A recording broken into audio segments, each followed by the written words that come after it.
Ladies and gentlemen, winner of Best Actor in Supporting Role Female is Ratna Khetrimayum for the film Yahoo Tenga Koimu.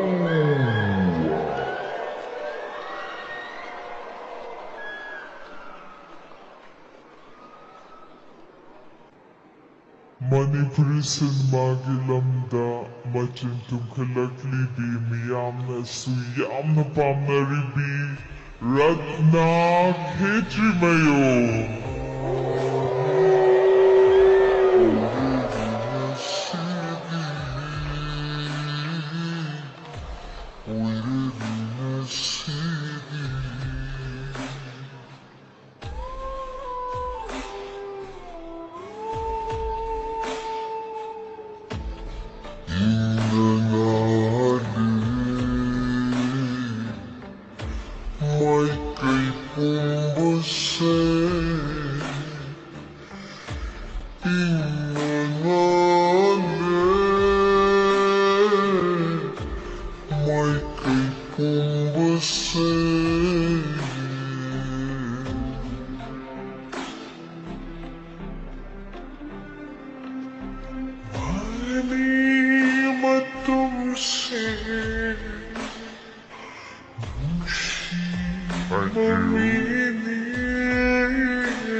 Ratna has the best actor in supporting role. Female fang base pukning da kari phauri ga hai badong tang tham bi me lu da gi pirang sentha badi usare.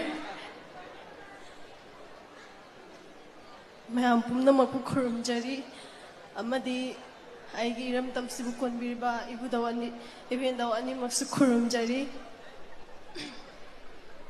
Tasing yam harawe aduga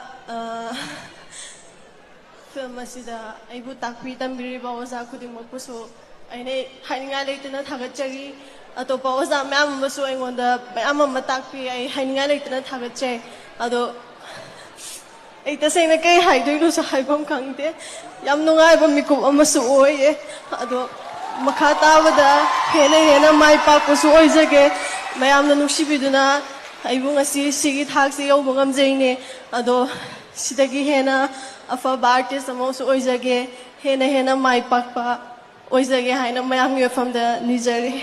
Thank you.